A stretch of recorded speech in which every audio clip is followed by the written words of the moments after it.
कृष्ण कृष्ण हरे हरे हरे राम राम राम हरे हरे हरे कृष्ण कृष्ण कृष्ण हरे हरे पुंडलीक वरदा हरि विठ्ठल श्री ज्ञानदेव तुकाराम पंढरीनाथ भगवान की जय। माऊली ज्ञानेश्वर महाराज की जय।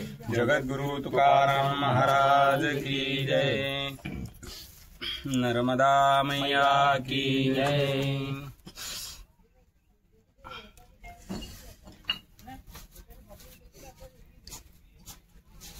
तद्विद्धि प्रणिपातेन परिप्रश्नेन सेवया उपदेक्षन्ति ते ज्ञानं ज्ञानिनस्तत्त्वदर्शिनः। आपलं हे वाटचालीचं प्रवचन आहे। आपण ज्या अतिशय परम पावन परिक्रमेला निघालेले आहात, ही आपली साधना आहे, तपश्चर्या आहे। आपल्या हाती हा दंड आणि हे कमंडलू जे आहे ना, हे संन्यासाचं रूप आहे। म्हणून आपण सध्या जितके दिवस ही परिक्रमा कराल तेवढ्या कालात आपण संन्यासी आहोत। परिक्रमा संपल्यानंतर आपला पूर्वाश्रम चालू होईल। आपण आता संन्यास आश्रमामध्ये आहात आणि ही अतिशय आपल्या जीवनातली अघटित घटना आहे। कोणत्या जन्मातलं आपलं पुण्य असेल ते उदयाला आलं आणि म्हणून आपण या परिक्रमेला आरंभ केलेला आहे। आणि आज तुम्ही कुठले मी कुठला, पण एक संप्रदायाच्या दृष्टीने आपण एका घरातले आहोत आणि म्हणून आनंद वाटतो। आपण एका संप्रदायाचे एका राष्ट्रातले मिळाल्यानंतर तर आजच्या प्रसंगाला सेवेकरता घेतलेला हा श्लोक आहे। भगवान अर्जुनाशी बोलत आहेत की तद्विद्धि प्रणिपातेन परिप्रश्नेन सेवया उपदेक्षन्ति ते ज्ञानं ज्ञानिनस्तत्त्वदर्शिनः। याच्यामध्ये काही विशिष्ट पैलू भगवंतांनी सांगितले। त्यातल्या त्यात श्लोकाला आरंभ करण्यापूर्वी या श्लोकाचं खंडन जे आहे ते आपण शास्त्रीय दृष्ट्या पाहू। शास्त्रीय दृष्ट्या असं आहे की दोन आपल्या समोर उपदेशक असतात आणि दोन आपल्याकरता इष्ट आहेत। कोण? देव आणि संत। आपल्याला आदरणीय आहेत, आपल्याला इष्ट आहे, आपल्याला सेवेकरता आपलं ते एक स्थान आहे। परंतु यामध्ये प्रेम देणारे भगवान आहेत आणि ज्ञान देणारे संत आहेत। ज्ञान मार्ग हा संतांकडून आपल्याकडे आलेला आहे। प्रेम मार्ग, प्रेम देणारे संत आहेत। फावले ते घ्या रे आता प्रेमदाता, ज्ञानदाता नाही, प्रेमदाता पांडुरंग। मग या श्लोकाचा आणि या चरणाचा अर्थार्थी खंडनाचा काय संबंध आहे? तर संबंध असा आहे, भगवान जर प्रेमदाते आहेत तर अर्जुनाला ज्ञान कसं सांगितलं? ज्ञान द्यायला नको होतं, प्रेमच द्यायला पाहिजे होतं। म्हणजे भगवान मग या ठिकाणी खरं बोलतायत की खोटं बोलताय? जर तुम्ही प्रेमच देतात आणि नाथ महाराज सुद्धा तेच म्हणतात, देवाकडे मागायचं असेल तर प्रेम सुख देई, प्रेम सुख देई, प्रेमाविण नाही समाधान। देवा आम्हाला द्यायचं असेल तर प्रेम सुख देई, आम्हाला हे द्या। ज्ञान देवाकडे मागितलं नाही, कारण ज्ञानाकरता अधिष्ठान आहे संत गुरु। गुरुची योजना शास्त्रामध्ये या करतात आहे आणि ते गुरु कसे असावे याचंही विश्लेषण शास्त्रामध्ये आहे। ते ब्रह्मनिष्ठ असावे, श्रोत्रिय असावे आणि कृपाळू असावे। ब्रह्मनिष्ठ म्हणजे ज्याला ब्रह्म साक्षात्कार झालेला आहे। जर त्या गुरूंना, त्या संतांना ब्रह्म साक्षात्कार झालेला नसेल तर आपल्याला कुठून करून देणार? ते श्रोत्रिय पाहिजे, म्हणजे 4 वेद 18 पुराण 6 शास्त्र या सर्वांचा त्यांचा कंठस्थ अभ्यास पाहिजे। जर त्यांच्याकडे हे नसेल तर आपल्या अंतःकरणात उत्पन्न झालेली शंका, जी शंका शास्त्रीय असो की लौकिक असो, या शंकेचं समाधान त्यांनी वेदाचं प्रमाण, शास्त्र प्रमाण आणि पुराणाचं प्रमाण देऊन त्यांना त्या शंकेचे निरसन करता आलं पाहिजे। म्हणून ते गुरु किंवा ते संत श्रोत्रिय पाहिजे आणि तिसरं लक्षण आहे कृपाळू पाहिजे, म्हणजे त्यांची शिष्यावर कृपा करण्याची तयारी पाहिजे. हे माहिती होतं संतांना.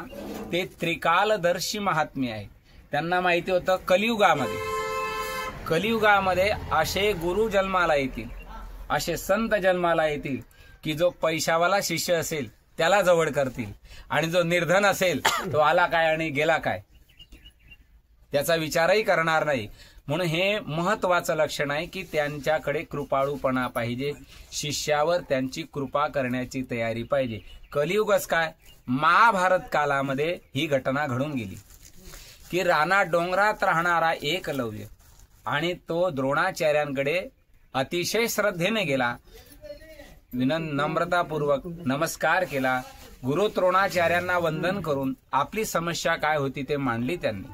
आणि तो एकलव्य म्हणतो आहे, गुरुदेव माझी इच्छा आहे तुमच्या आश्रमामध्ये मला प्रवेश मिळावा आणि मला इथे धनुर्विद्या तुमच्याकडून शिकायची आहे. परंतु द्रोणाचार्यांनी विचारला अगोदर, परिचय काय बाळा तुझा? म्हणे, गुरुदेव मी रानात राहणार आहे, आदिवासी आहे, मी कोडी आहे. मग म्हटले, माझ्या आश्रमाचा नियम आहे, इथे फक्त क्षत्रियांच्याच मुलांना विद्या दिली जाते. म्हणजे कास्ट सर्टिफिकेटची गरज लागेल तुला. मला वाटतं हे जाती प्रमाणपत्र तेव्हापासूनच लक्षात आलं सरकार. तिथून सुरुवात केली. म्हणजे तो गरीब आहे, आपल्याला काही दक्षिणा देऊ शकणार नाही, म्हणून त्याला प्रवेश नाही. हे राजाचे मुलं आहेत, दुर्योधन, दुःशासन आणि पांडव हे राजघराण्यातले आहे. हे आपल्याला आपलं संरक्षणही करू शकतात आणि आपल्याला पुरेशी दक्षिणाही देऊ शकतात. हा काय देणार आहे आपल्याला? म्हणून त्याला जात आडवी आणली आणि त्याला डावललं गेलं. तर त्यावेळेला मात्र धीट होऊन द्रोणाचार्यांना प्रश्न केला एकलव्याने, गुरुदेव तुमच्या आश्रमाचा नियम आहे, मला मान्य आहे, पण माझी एक विनंती आहे, जर तुम्ही मला एक प्रश्न तुम्हाला विचारू देत असाल तर, परवानगी असेल तर मी एक प्रश्न विचारतो. म्हणून विचार ना बाळा, तुमच्या आश्रमाचा जर नियम आहे की फक्त क्षत्रियांच्याच मुलांना प्रवेश आहे, तर तुमच्या आश्रमामध्ये एक अश्वत्थामा नावाचा मुलगा शिकतो. तो कोण्या क्षत्रियाचा मुलगा आहे? तो तुमचा मुलगा आहे. तुम्ही ब्राह्मण आहात, मग तुमचा मुलगा आहे म्हणून वशिला, आणि मी माझ्या करता जात आडवी आणली तुम्ही. म्हणून गुरु असे पाहिजे, ते कृपाळू पाहिजे. या ठिकाणी भगवान परमात्मा अर्जुनाला ही सूचना करताय, तद्विधी तू अशा संताकडे जा, अशा गुरुकडे जा. ही तिघही लक्षणं यांच्यामध्ये असतील. एकही लक्षण कमी असेल तर आपल्या अंतःकरणातली पूर्तता म्हणजे परमार्थाची पूर्तता तिथे होऊ शकणार नाही.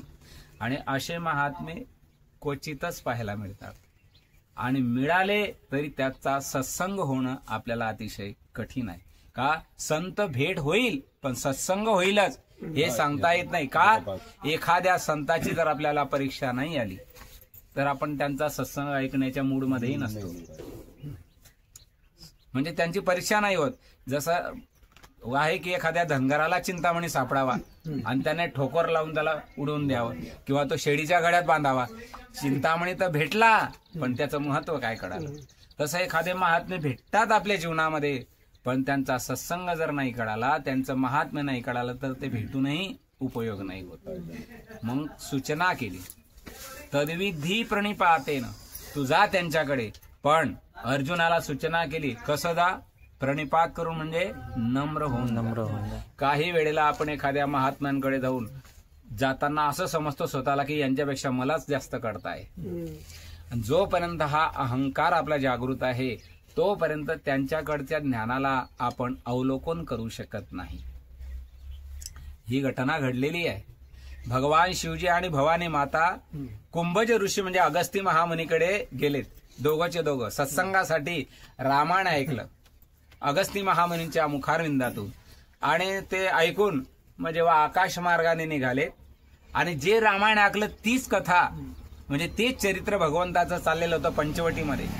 सीतामाईच्या वियोगामध्ये भगवान रडतायत, झाडांना आलिंगन देतात, दगडांना आलिंगन देतात, त्यांना पत्ता विचारतात, आणि हे पाहून भगवान शिवजींनी वंदन केलं प्रभू रामचंद्रजींना. त्यावेळेला भवानी माता विचारते, तुम्ही कोणाला वंदन केलं? ती सच्चिदानंद भगवान कोणाला बोलले तुम्ही? म्हणे ते माझे प्रभू रामचंद्रजी. हे रडतायत हे? म्हणे हो. जे पत्नीच्या वियोगात रडतायत त्यांना तुम्ही ब्रह्म म्हणतात? म्हणे हो. अहो, ज्यांना स्वतःची पत्नी सांभाळता आली नाही ते जगत काय सांभाळणार आहे? आणि हे काय ब्रह्म आहे का? मला शंका आहे, हे काही ब्रह्म नाही. मग म्हणे तुला काय म्हणायचं आहे? मला परीक्षा घ्यायची म्हणे त्यांची. ठीक आहे म्हणे, तू जाऊ शकते परीक्षा घ्यायला. मग त्यावेळेला ती परीक्षा घ्यायला गेली, पण विचार आला मी आता कोणत्या पद्धतीने परीक्षा घेऊ? पुनी पुनी हृदय विचार करी, सीता करी धरी रूप, आगे होई पंत तेही, जेही आवत नरभूप. गोस्वामीजी मानस रामायणामध्ये वर्णन करतात. ती पार्वती मातेच्या रूपात नाही गेली, तिने सीतामाईचं रूप घेतलं. म्हणजे ज्या अगस्ती महामुनींकडून हिने हे ज्ञान ग्रहण केलं त्या महाज्ञानावर हिचा भरोसा नाही, म्हणून परीक्षा घ्यायला गेली. आणि ब्रह्माची परीक्षा कोण घेऊ शकतं? पुढे फार मोठा कथा भाग आहे तो. ती घ्यायला गेली परीक्षा, पण तिला राम नाही दिसले, राम पंचायत दिसली. प्रभू रामचंद्रजी, सीता माता, भरतजी, शत्रुघ्नजी. जिकडे तोंड करायची तिकडे ते स्वरूप दिसायचं तिला. सांगायचा अर्थ असा, एखाद्या संतांचा संग झाला तरी त्या महात्म्यांविषयी जर श्रद्धा असेल, विश्वास असेल, तरच आपल्याला त्याचा महात्म्य कळेल आणि सत्संगही कळेल. यांना रामायणाच्या आरंभी मंगलाचरणामध्ये श्रद्धेचं आणि विश्वासाचं रूप दिलेलं आहे यांना भगवान शिवजी आणि भवानी माता. भवानी शंकर वंदे श्रद्धा विश्वास रूपिणौ, याभ्याम विना न पश्यन्ति सिद्धा स्वांतस्थमीश्वरम. म्हणून प्रणिपातेनं अगोदर आपण नम्र होऊन गेलो पाहिजे. नम्रता ही अहंकाराचं निर्मूलनाचं एक साधन आहे. आपल्यात अहंकार असेल तर आपण नम्र होत नाही कोणासमोर. माऊली सांगतात, लाटणे आयसा न लवे. पोळी तयार करायचं लाटणं, त्याला म्हणा बरं वाका, नाही वाकणार ते. असे माऊली म्हणतात काही लाटणे आहेत परमार्थामध्ये जे वाकतच नाही. वाकत नाही म्हणून त्यांना परमार्थाचं तत्व कळत नाही. म्हणून प्रणिपातेनं तिथे गेल्यानंतर मग नंतर काय करावं? सेवया. क्रम जरी श्लोकात उलट असला तरी आपण या क्रमाने जावं. सेवया म्हणजे सेवा करावी. सेवया तृतीया विभक्ती वापरलेली आहे मराठी व्याकरणामध्ये, माहिती आपल्याला, संस्कृत व्याकरणामध्ये सुद्धा तृतीया विभक्ती वापरली. सेवया म्हणजे सेवेने. तुम्ही तिथे जा, त्यांच्याजवळ निराभिमानाने राहा, वंदन करून राहा आणि सेवेने त्यांची प्रसन्नता प्राप्त करून घ्या. माऊली गुरुदेवांना म्हणताय शेवटी किंबहुना तुमचे केले, हे धर्म कीर्तन सिद्धी नेले, येथ माझे जी उरले पाईक. पण पाईक म्हणजे सेवा, सेवक आहे मी. नम्रता झाली, पण मग नम्रता तर झाली, पण सेवा काय केली मग? आता विश्वात्मके देवे येणे वागेज्ञे तोषावे. वागयज्ञ, वाणीचा यज्ञ केला मी तुमच्या सेवेसाठी. आणि तुम्ही जर या यज्ञामुळे, या सेवेमुळे प्रसन्न असाल तर मी मागतो ते दान द्या. म्हणजे आपण एखाद्या संतांकडे गेलो तर डायरेक्ट प्रश्न विचारून चालत नाही. आपण सेवा कराल तेव्हा आपल्याला प्रश्न करण्याचा अधिकार आहे. सेवा नाही केली तर आपल्याला प्रश्न विचारण्याचा सुद्धा अधिकार नाही. हे महत्वाचं लक्षण आहे.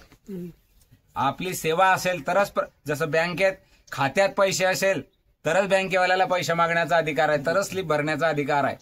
नाहीतर आपली बँक खातं कोर आहे आणि स्लिप भरून द्यायला काय मिळणार आहे?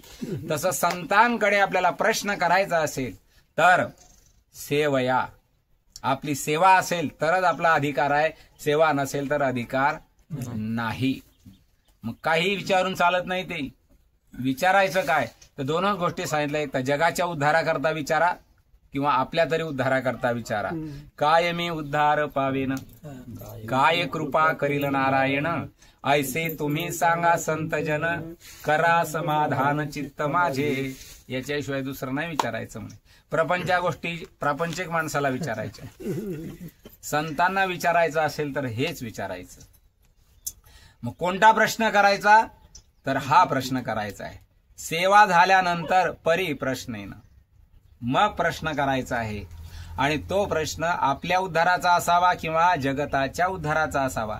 श्रीमद भागवतामध्ये शौनकादिक ऋषींनी प्रश्न केला सूतजी महाराजांना की अज्ञान धावत विध्वंस कोटी सूर्य समप्रभ सुताख्यायी कथासारम मम कर्ण रसायनम.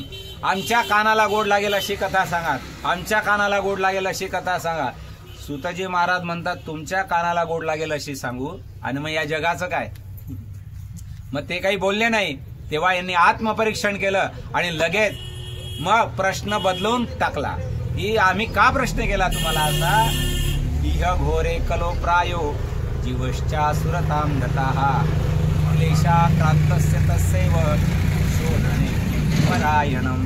या विश्वातील लोक काम क्रोधादिक विकाराने ग्रसित झालेले आहे, दुःखी झालेले आहे आणि हे दुःख त्यांनी कसं निरसन करावं याकरता गुरुदेव आम्ही तुम्हाला हा प्रश्न विचारलेला आहे. मग नंतर सूतजी महाराज बोलायला लागले, नाहीतर बोलले नाही. कारण स्वतःच्या हिताकरता नाही जगाच्या हिताचा विचार केला पाहिजे. आणि भगवान म्हणताय अर्जुना अजून तूच मोहामध्ये फसलेला आहे तर कमीत कमी तुझ्या तरी हिताचा विचार तू केला पाहिजे. म्हणून माझ्याकडे नको येऊ. तद्विधी प्रणिपातेन परिप्रश्नेन सेवया. तिकडे जा, अभिमान रहित जा, सेवा कर आणि नंतर प्रश्न कर. मदालसा माता आपल्या बाळाला पाळण्यामध्ये झोपवताना सांगते आहेत की बाळा अशा संतांकडे जा. उठी रे उठी पुत्रा जाई तीर्थी रे हिंड जया माझी साधू संत असती बाउदंड तया माझी आत्मज्ञानी. दिखाऊ नको, आत्मज्ञानी पाहिजे. तया माझी आत्मज्ञानी जो न बोले वितंड तो तुझ बुझविल ज्ञान देवोनी प्रचंड. तू अशा महात्म्यांकडे जा आणि तुझा उद्धार करून घे. चेरे तान्हुलिया जाई सद्गुरु शरण. जा तू तिकडे. आज उपदेश केलेला आहे तद्विधी प्रणिपातेन. मग त्यांनी उपदेश केल्यानंतर आपलं हित काय, आपलं हित काय मग परिप्रश्न सेवा उपदेक्षन्ति ते ज्ञानम.